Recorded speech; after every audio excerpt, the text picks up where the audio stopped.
And I could see why Aaron would want to be waiting Khalil out because by most metrics, he's the superior player. I think the position that he plays, the havoc that he wreaks, he's a better player than Khalil Mack. And that's not saying that's not to scoff at Mack. He's a tremendous football player.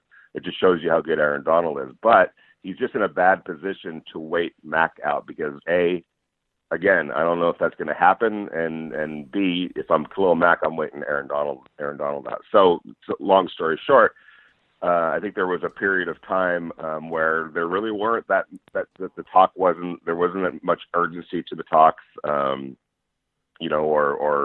let's get this done right now. And again, we could see why, because he's waiting till the last minute, most likely, to force the Rams' hand as much as possible. But again, he's not in the best position.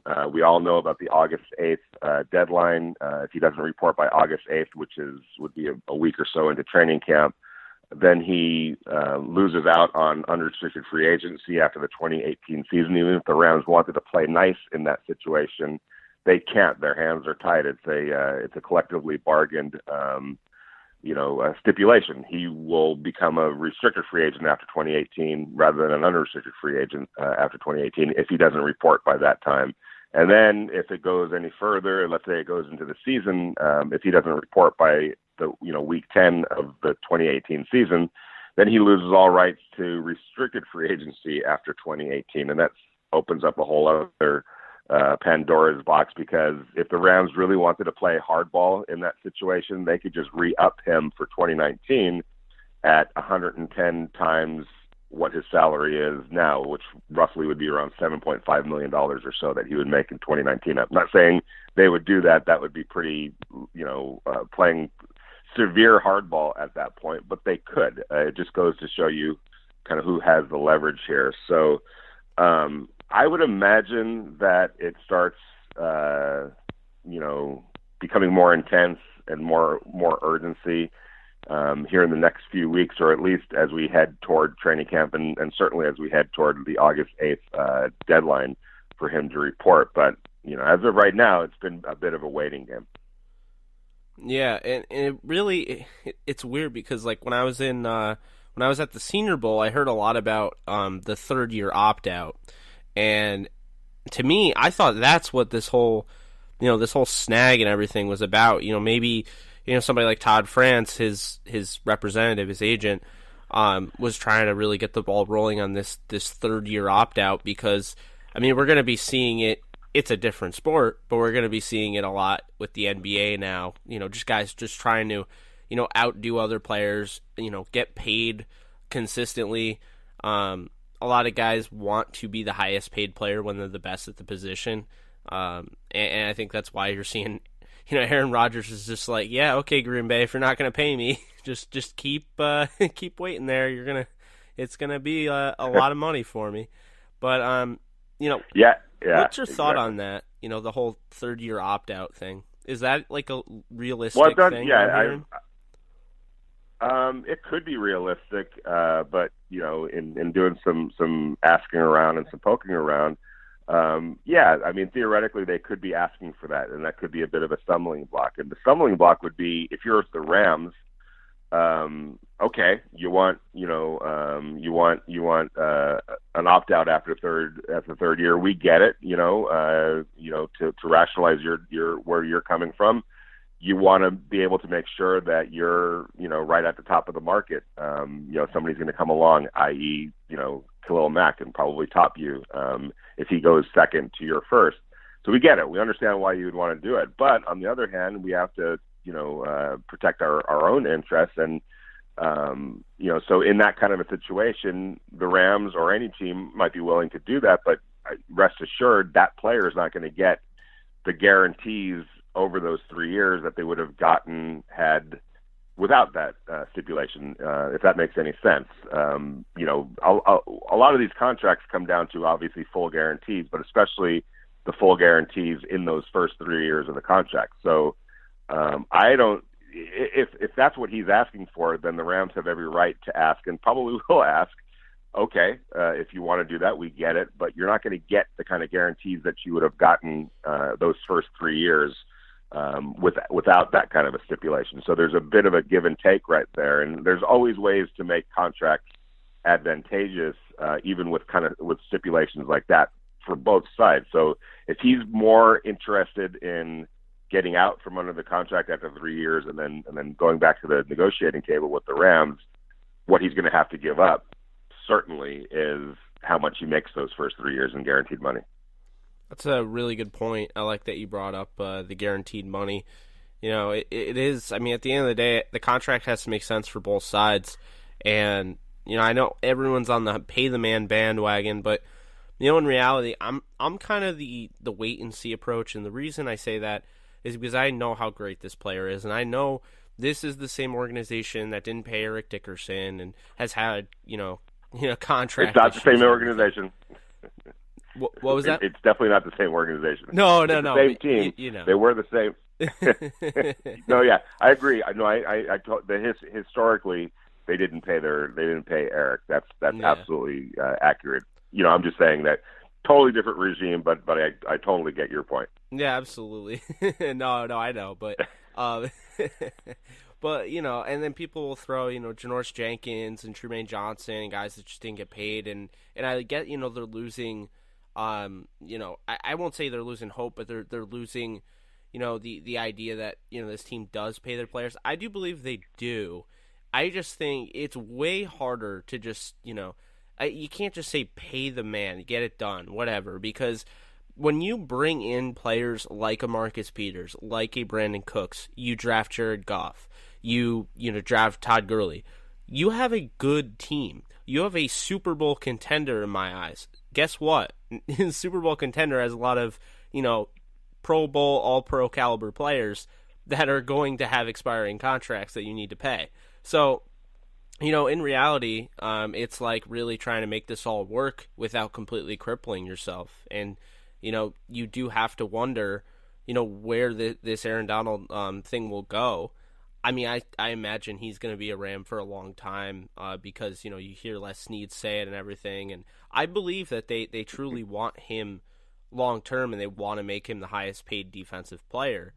But they just can't afford to, if they were to do that right now, or honestly, the holdout thing, I mean, could I not make the argument it's kind of, I won't say it's hurting the Rams, but, you can't pay a Brandon Cooks, somebody that has never played a regular season game for your squad, a long-term deal before your best player. You know what I mean? So is that a fair thing to say? Like they can't really pay anybody, they can't sign anyone long-term until Aaron's locked up?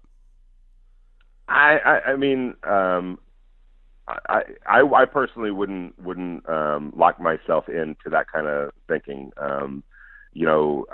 I would have to look at the bigger picture more than, hey, what are the optics going to be if we sign Brandon Cooks before we re-sign Aaron Donald? If there's a deal to be made with Brandon Cooks that's advantageous or that fits in the whole scheme of things, and it can happen, then I think that you go ahead and do that. As going back to your point about the highest paid defensive player in the league, I've had multiple sources in the NFL tell me, look, if this was just about Aaron Donald being the highest paid defensive player ever in the game, the deal would have already been done. The Rams, there's a sense league wide that there is a willingness and probably an offer, or at least talked when they've talked money, it represents the highest paid defensive player of all time numbers. So what does that tell us? Well, okay, so obviously the agent's looking for more, and I've had people in the NFL say that that there's a speculation at the very least that it's not just highest paid defensive player ever money that they're looking for, they being Aaron Donald and his side, but top caliber quarterback type money, and that's where you start getting into some. I don't see that happen. I don't see how it can happen. I mean, the Rams do have him under control for at least 3 years when you account for the franchise tag ability after 2019 or after the 2018 season. So 3 years, I just don't see how they would justify paying that, especially when you have Todd Gurley and Jared Goff and Peters and Cook, to deal with here pretty soon. I think if in an ideal world, if this is the NBA or Major League Baseball, I think the Brinks truck would have already been backed up, and Aaron would have gotten probably close to what he really wants, because there wouldn't have been ramifications on the salary cap. But that's not the world that NFL GMs and owners have to deal with. They do have to deal with the salary cap. So if you're going to pay Aaron Donald quarterback type money, well, where's the quarterback type money when Jared Goff comes free? And how do you fit Todd Gurley and Peters and Cooks into that kind of scheme of things? So, I get it that that if that's what they are asking for, if they're looking for, a contract in the $24-25 million range and $90 million in guarantees, I get it. I wish he could make that, because he deserves it. Basically, he's one of the best players in the NFL in a perfect world, but we're not in a perfect world. So I think that's reaching a little bit too far. And until they get over that hump, we could be here for a little while. Yeah. And I just wanted to get some insight, because I know you've been talking with people, and I think it's a good update. I think you had a lot to say about that, and I'm sure the listeners are going to enjoy that, because that is, everyone's talking about Aaron Donald, so it's good to get an update here and there. I do want to stick with the defense before we move over to the offense real quick, but. The reason I say this is because with the cornerbacks, we talked briefly about them. Nickel Roby-Coleman is the only cornerback signed through 2021 with the Rams. With that being said, I've brought up the possibility, and I would just love to ask you if you know anything of the sort. Adonis Alexander is a player from Virginia Tech. He is going into this supplemental draft, cornerback. 6'3", he's raw, so it would be kind of like a wait and see approach with him. There's another guy from Western Michigan, Sam Beal, who's a very talented cornerback, could go as high as the second round in the supplemental draft. And then there's a safety by the name of Bryant, I think Brandon Bryant from Mississippi State, and he's also expected to be in this supplemental draft. So the reason I bring that up is because, I know the Rams are the last team to ever make a supplemental draft pick, and they made it with Isaiah Battle, and I get it didn't go as well as planned, but, you have to wonder with those two picks that they're expected to get next year, via the compensation with Sammy Watkins and Trumaine Johnson, you have to wonder if they would, try to, at least or consider delving into the supplemental draft again and drafting a cornerback that can sit behind, a Marcus Peters and Aqib Talib and really develop into something, when Talib is gone or whenever, depending on the Marcus Peters situation. What's your take on that? And do you think that's like a possibility that they would consider? Yeah, I do think it's a possibility. It obviously comes down to, how they value those players that are available and what kind of picks that they would be willing to surrender next year's draft to make that happen. But one thing I've been impressed with Les Snead and the Rams front office is, they don't leave many stones unturned. They certainly haven't, in the 2 years that they've been here in Los Angeles. When you think about moving up to go get Jared Goff and trading toward the end of training camp last year to go get Sammy Watkins, and then the Brandon Cooks trade and the Marcus Peters trade and the Aqib Talib trade. Those are all kind of came out of nowhere.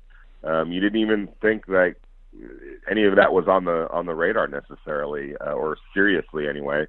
But they've shown that ability to be creative, be proactive, and be aggressive. So if there's a guy that they like, amongst that group, and especially in a position like you said, there's some contracts that are coming up, and let's throw LaMarcus Joyner in there as well at safety, because he's on the franchise tag this year. So what is his status at the end of this year? I wouldn't rule anything out at all on that front. Yeah, and then I know it's tricky because they are giving away a second round pick as part of the Marcus Peters deal, and the seventh rounder's up in the air, and that's probably around the round that you'd be able to get a Brandon Bryant, unless someone really